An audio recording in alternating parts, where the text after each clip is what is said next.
Hi, it's Shauna. So in a couple of hours, I'm going to be having a doctor's appointment, my 6-week post-op for my hysterectomy surgery that I had a little while ago. So in a couple of hours, I'm going to get kind of all the feedback on how my body's doing, if that's all. She's going to check to see if my body is healing the way it's supposed to. But the big thing is that I will also be getting the pathology results, they removed the mass and my uterus and my tubes and all the rest of it, and so that has all been analyzed, and I will be getting the results of that. So I'm assuming that if there was anything not good, that I would have heard about it before now, I'm guessing, but of course I don't know that for sure, and so I am just in a waiting mode at the moment, and I will find out soon. So it'll be the news that I receive will be one of two things: either have the all clear, or that we'll be looking at what the next steps are and kind of what this means going forward. So I have learned a lot over the last several months, and so I think anyone who has gone through any kind of health situation or any kind of big thing that's happened in their lives can attest to this. It's a lot of going for an appointment, waiting for the results, going in, getting the information. Oftentimes it's not necessarily always a definitive answer. It's oftentimes we think it's this, we think it's that, and it can be incredibly nerve-wracking.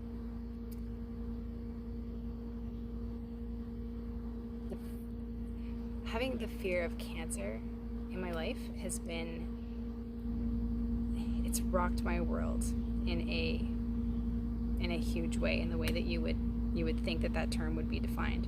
So I've said this before. So when I went in earlier this year and my doctor said that a mass was found and that they were concerned and it didn't look like it had spread and those sorts of things, it was, my world honestly disintegrated in a moment. It was like everything disappeared. My kids were there.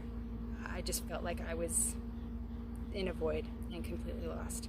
And then pretty much every day since then has been a effort and an ongoing exercise to try and live in a constructive and full way, with the knowledge that my future isn't necessarily certain. And the thing that's funny about that, or not exactly funny, haha, but funny, is that was always the case. We are all going to die. Obviously, we know that. That's the contract. When we getting to be here at all. That's the contract. So we know that we're going to die, and for most of us, we don't know when. So we're all kind of walking around and just hoping that everything is going to be there for us, and that we are going to be there for it in the next moment, the next day, the next year. And this whole thing was a really great little, not so little, shake up for my ego, to kind of wake up and recognize the fact that I don't have it all locked down in the way that I assumed.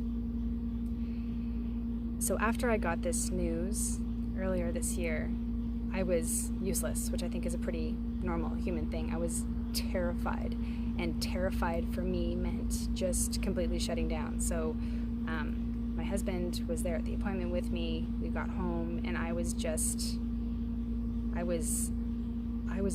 so scared. And so I couldn't do anything. I couldn't think. I could hardly breathe. I could hardly move. I could hardly function. It was horrible, which I'm sure most people a lot of people can relate to.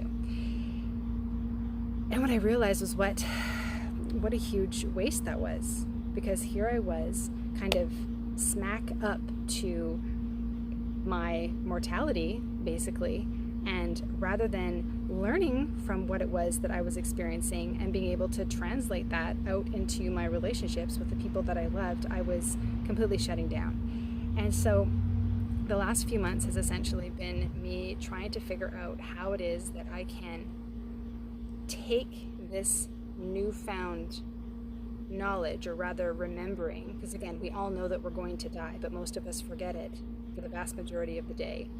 Now that I know this in a little bit more of a experiential kind of way, how is it that how is that going to influence my day and my choices and my relationships every day? Not just when bad things hit.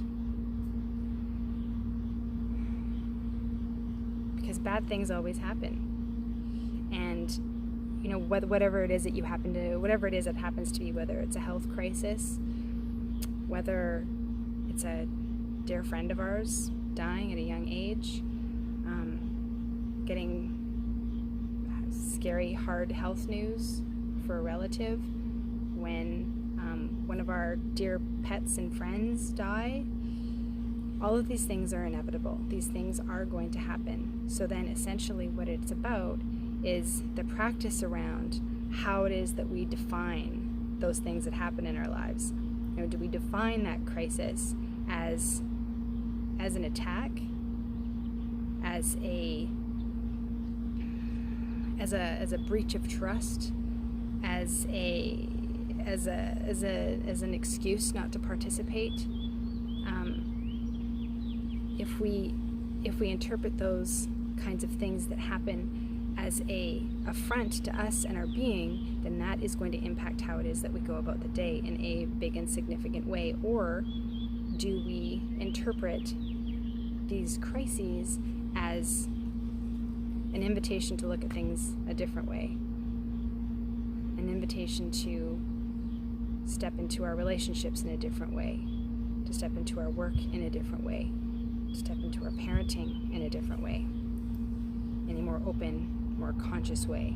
Again, conscious of the fact that at some point this all ends.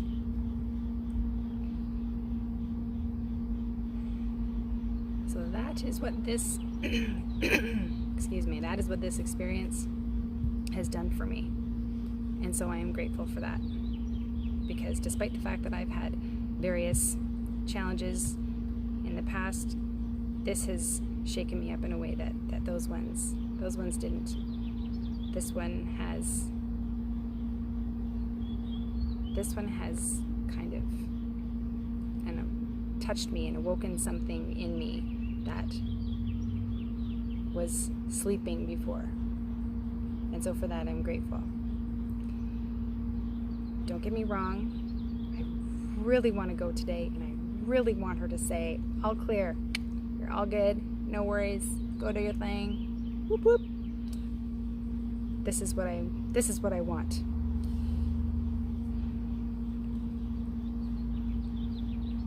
Desperately.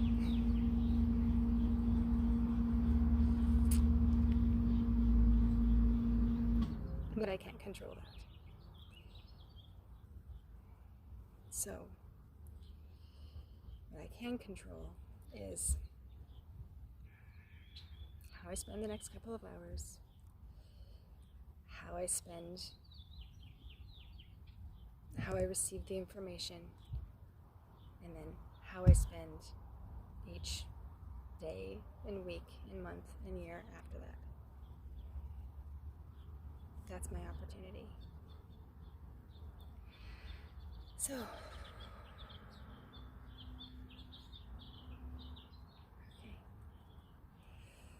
Wish me luck. Okay, results are in, and no cancer. I'm all good. Oh my god. I am so relieved. Holy crap. It's not this scary. Yay!